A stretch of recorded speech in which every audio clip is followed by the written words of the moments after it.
Hello everyone. Today we are going to study about eyepieces. So on our last lecture we have already discussed about what is eyepiece. Please do check our last video what is eyepiece and its ray diagram, its uses and also the definition. So we had already mentioned what is Huygen's eyepiece or Einstein eyepiece. So today we will study what is Huygen's eyepiece, what is its construction, how it will work, and we will find out the cardinal points for the Huygen eyepiece. Right. So our today's topic is Huygen's eyepiece. Huygen's eyepiece.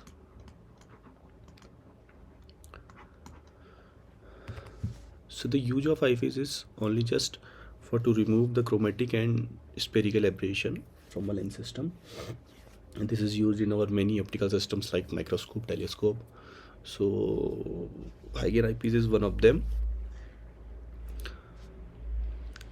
So for the construction of an Huygen eyepiece, just write here construction.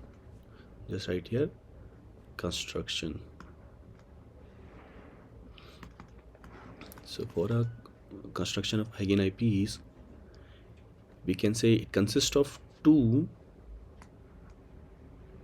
coaxial plano-convex lens. Coaxial plano-convex lenses of focal length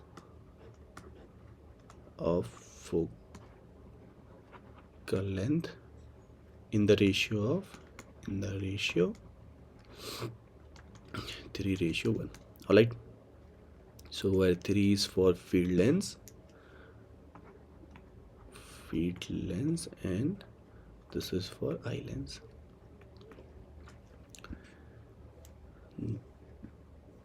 If we just memorize ourselves, an eyepiece consists of a two lens. First one is, or we can just write, this is a field lens and this is our principal axis. This is field lens and this is eye lens. So we have discussed already what is the use of field lens and what is use of the eye lens. Okay. Alright, so in the case of Huygen eyepiece, says we said it consists of a two coaxial plano-convex lens of focal length. How much of focal length? 3:1. That means 3 focal length is 3 for field lens and focal length for eyepiece is 1. So we said the focal length is of 3:1. Alright, and separated by, main thing, 3:1. First condition is it consists of a two coaxial plano-convex lens of focal length 3:1, and second one is separation between two lenses is equal to, or we can then separated by a distance, or we can by the distance separated by the distance between them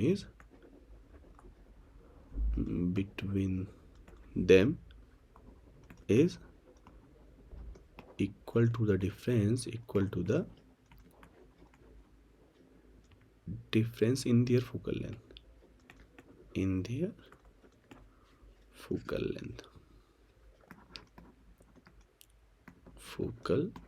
length. So the first condition is condition 1. Construction, it consists of a two coaxial plano-convex lens of focal length in the ratio of 3:1, and separated by a distance between them is equal to the difference between their focal length. That means 3f minus 1f equals to 2f. So the separation between them is must be 2f. Alright, so the separation between them is 2f.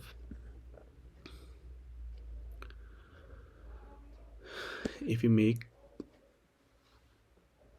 a ray diagram, if this is my plano convex lens, sorry, if this is my principal axis,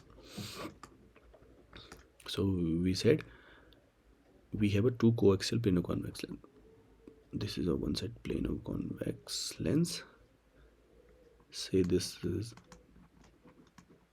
field lens with focal length of 3f. Say this point is L1.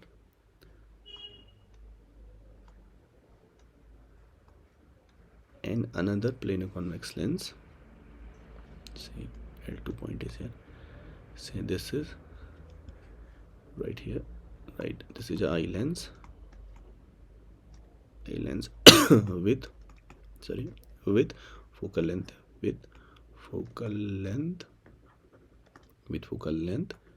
f. This is the first condition. We have a two coaxial plano convex lens of focal length 3:1. So we had constructed 3:1, and the separation between them is must be equal to the difference in their focal length. So this must be of 2f. We had calculated here. Alright, so this is our construction for, or we can say the ray diagram for what is the construction for the Huygens eyepieces. And main thing, just note here, the construction must be, or we can say the focal length,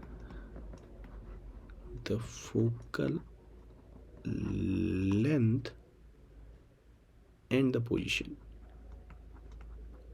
and the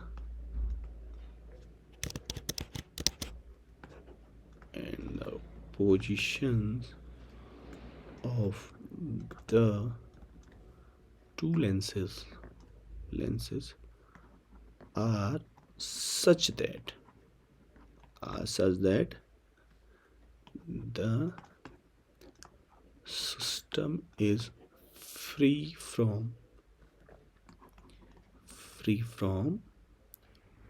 chromatic and, or we can say chromatic and as well as spherical aberration.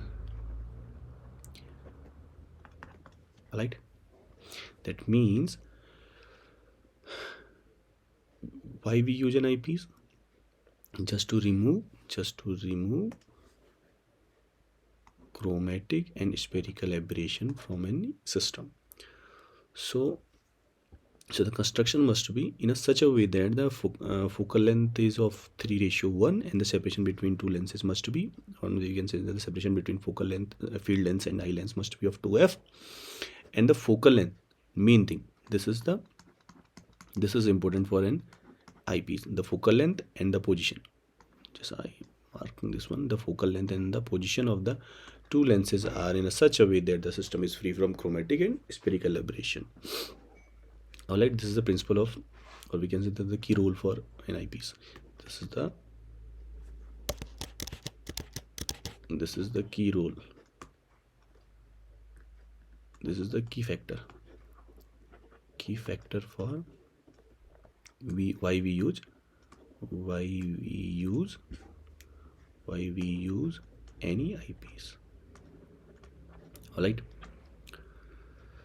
so for condition of achromatism, if you remove a chromatic aberration, so just write here condition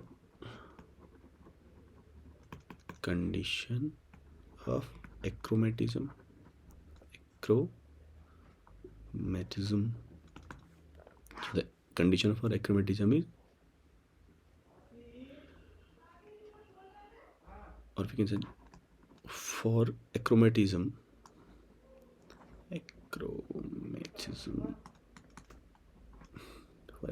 the distance between the separation between two lenses must be, all right, the distance, or we can the achromatism, the distance d, we say the separation between two lenses is d. D between two lenses should be how much? It should be, it is a general condition, we had already discussed this in our previous lectures. This is upon 2. So this is the generalized, or we can say for removal of chromatic aberration, we use this condition. The separation between two lenses must be f1 f2 plus upon 2. So this is the separation. And now we had written for, or we can say in our case in Huygen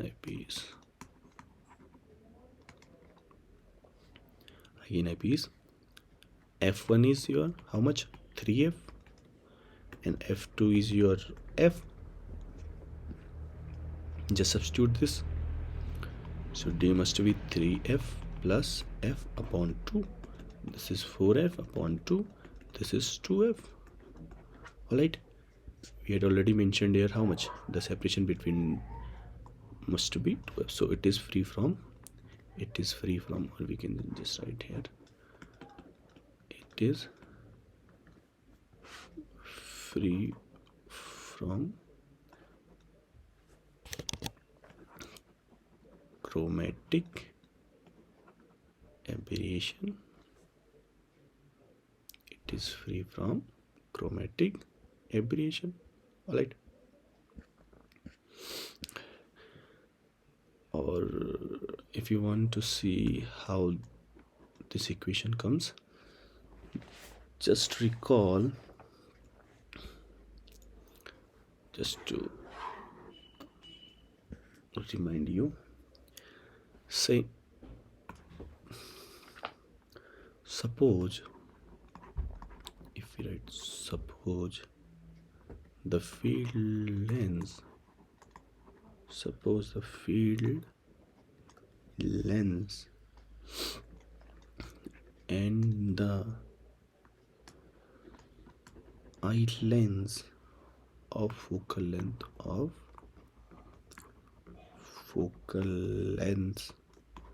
f1 and f2 are placed D. So this is capital D. Distance apart. Alright.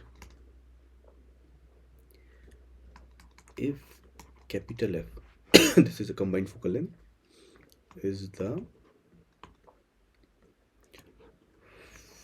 focal length of the combination of the combination. See, so if we remember, 1 upon capital F is 1 upon F1 plus 1 upon F2 minus of D over F1 F2. Somewhere we take this D as T, small d, so I just choose capital D. Right.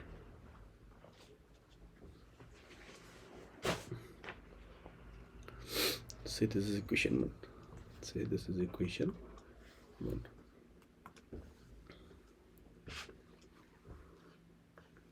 Say this is equation 1. If we differentiate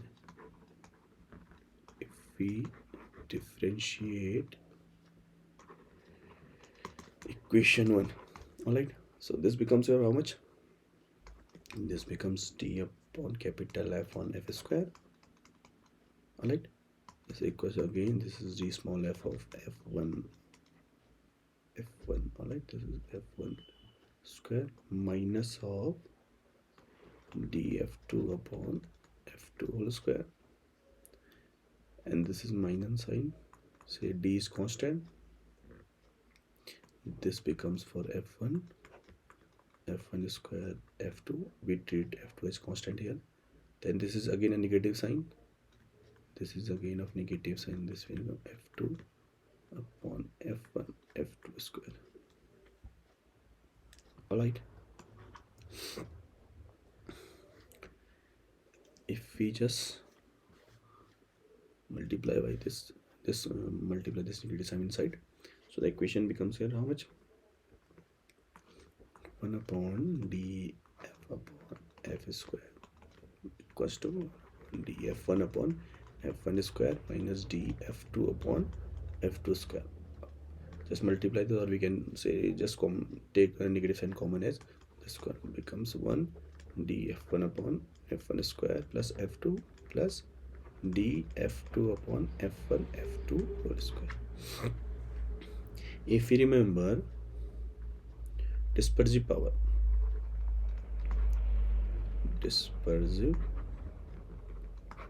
so dispersive power is here, we denote it as omega. So this is nothing but df upon change in f upon f. Alright, this can be written as, this can be,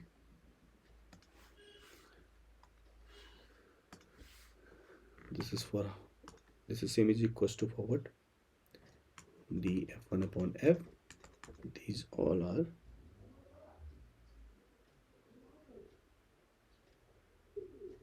of the negative sign of f2. So substitute this here in equation this. So the equation becomes here, this is of negative sign. So the equation becomes 1 upon f, which equals to omega upon f1 plus omega upon f2 minus d omega 1 plus omega 2 upon f1 f2. Alright, for achromatism we know, for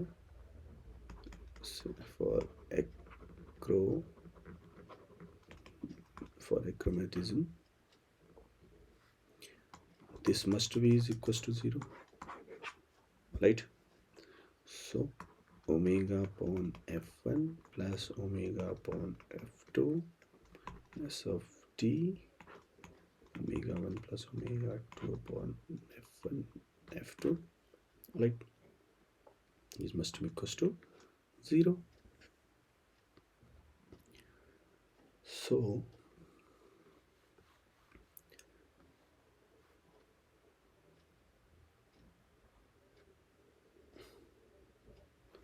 alright,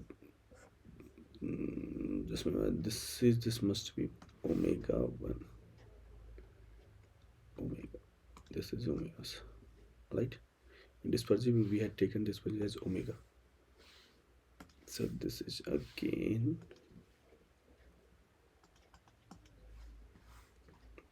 omega on omega.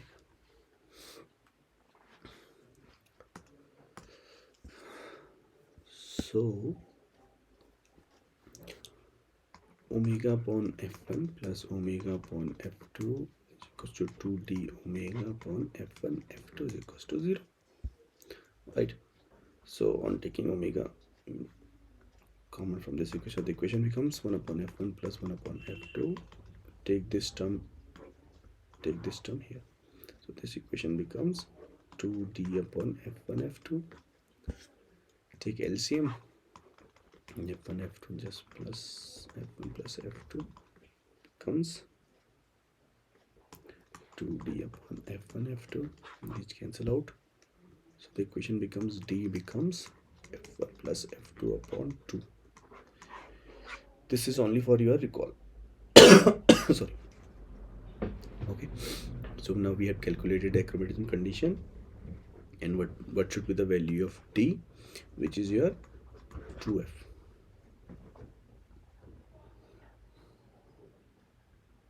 Right.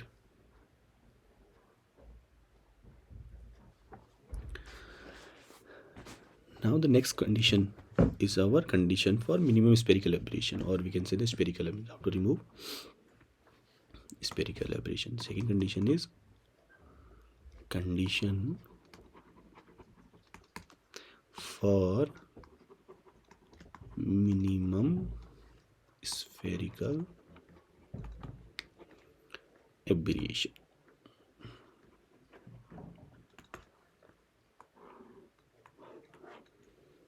All right.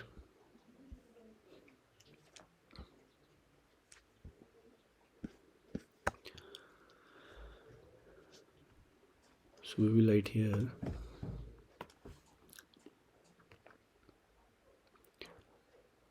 the distance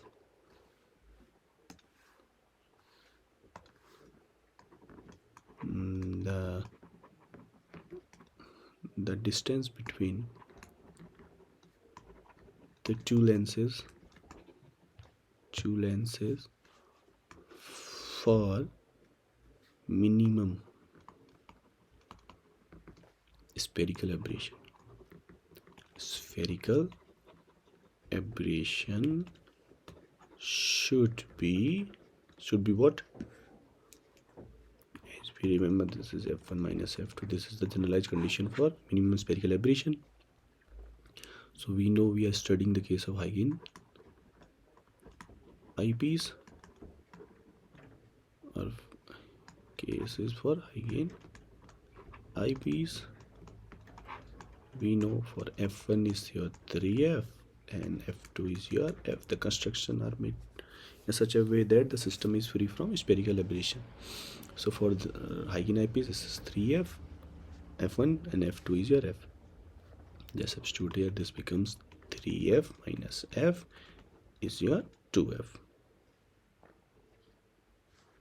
So we can say 2f, but we can say the 2f.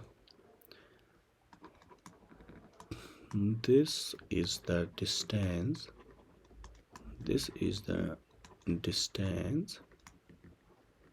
between field length and eye length in Huygen eyepiece.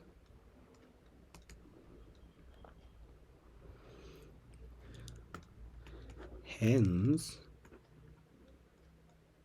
Huygen's eyepiece are free from, or we can say the eyepiece is free from spherical aberration. So this satisfies the definition for eyepiece. So this is now our system is free from spherical aberration, chromatic image with the help of what? Huygen eyepiece. All right. So this is the construction what we required and how we remove the chromatic and spherical aberration. Okay.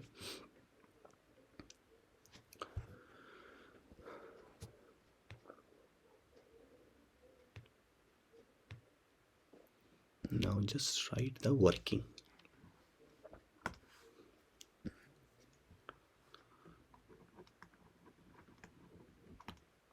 Let's focus what is the working.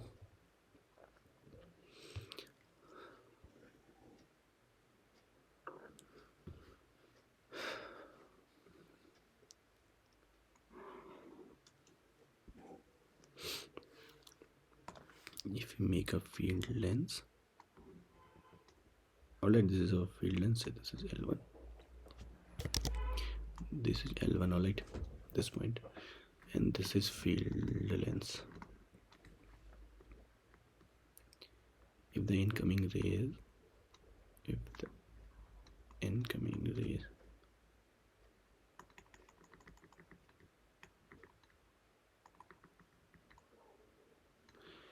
so if there is no field length, so they are going to be straight at point here.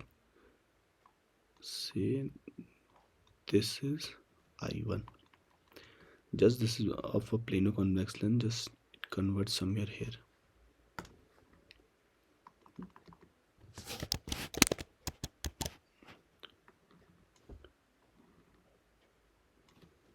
Alright, suppose this converges here at point I2. So I2 is at F, and we place, as we know, the separation between two field lengths and eye length must be of D. If it is at F, so the field length must be at the same distance F. Say suppose this is F again, and here we place our now eye length of small focal length. How much small? This is of F focal length. This is eye length. This is of 3F and this is of F. And just to continue this,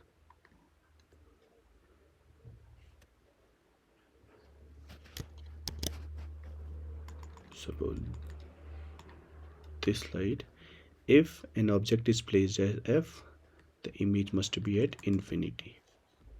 So this slide must goes be infinity. So my eye is somewhere here. The image is at infinity. Alright, just in ray optics. Okay, so the distance between these two is 2. Sorry.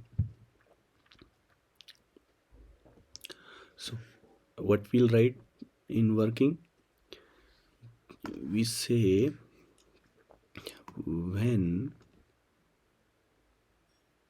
eyepiece is adjusted,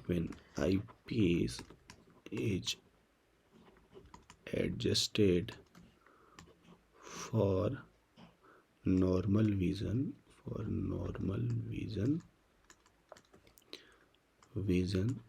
final image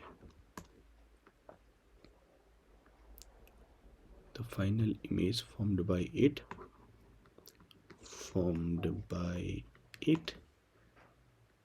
is at infinity.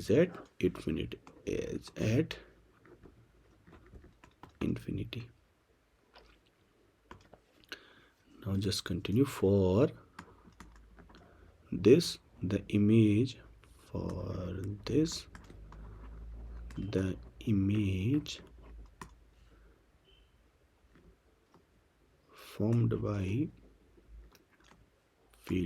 by the field length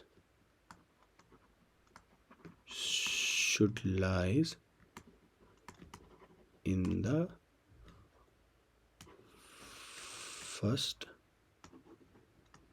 focal plane over this one, first focal plane of the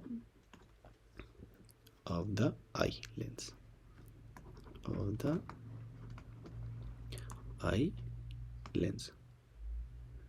that is, or we generalize, we can say at a distance F to the left of the eye,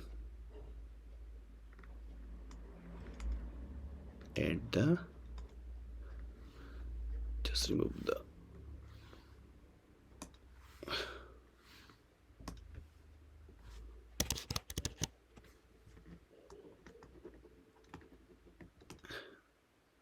at a distance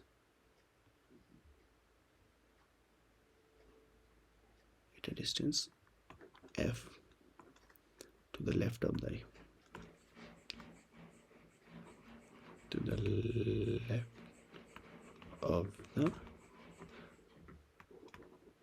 eye, lens,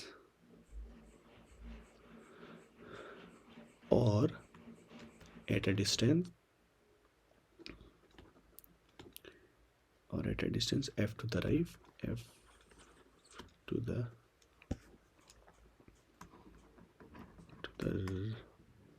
the right of field lens.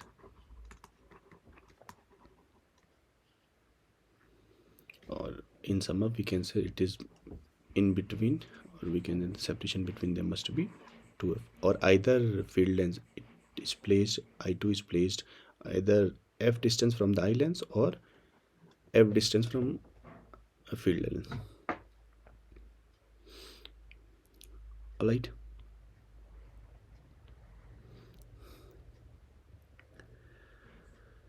if we say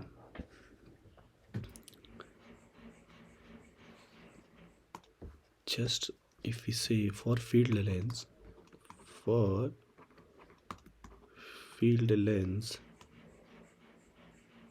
if u is the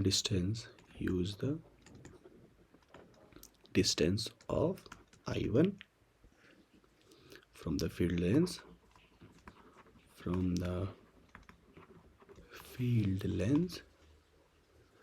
then the lens formula must be, we said lens formula v minus 1 upon u is equals to 1 upon f, where v is your at f distance, we had already discussed, and f is field length is of 3f. So if we know from this formula, say this is equation 1 upon v minus 1 upon u is equals to 1 upon f. Substitute here, 1 upon v is your f, 1 upon u is u, we need to value 1 upon f is 3f. If we need to calculate 1 upon u, just goes right hand side, and 1 upon f minus 1 upon 3f. Say this is 3f. This becomes 3 minus 1 becomes 2 upon 3f.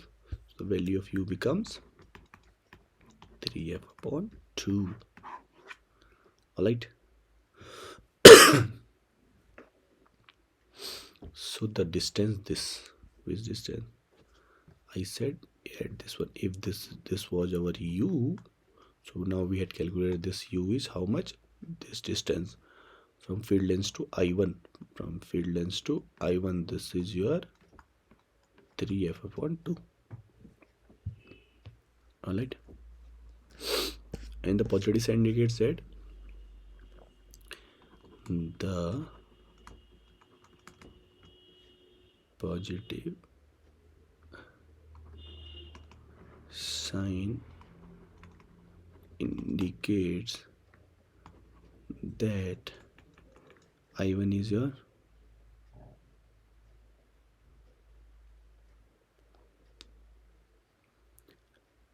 and the positive sign indicates that the I1 formed by field length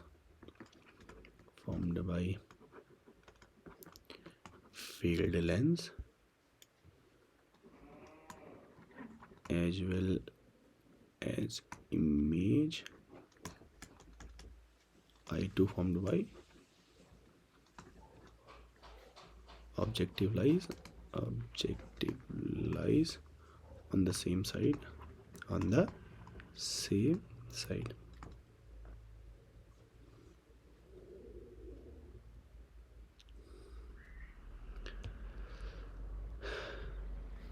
So this is the value of u, 3.2.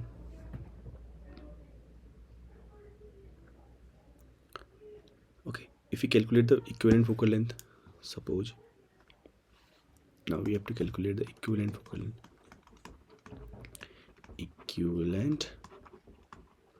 focal length. So for equivalent one, we know 1 upon f, which equals to 1 upon f1 plus 1 upon f2 equals to d upon f1 f2. Alright, if we know f1 is your 3f, f2 is f, and d is 2f. So 1 upon f becomes 1 upon 3f, 1 upon f plus 2f upon 3f square. 1 f cancel out, so 1 upon f becomes 3f plus 1 upon f minus 2 upon 3f. Just 3f1 plus 3 minus 2, that is 2 upon 3f 1 upon f. So f is 3f upon 2. So the equivalent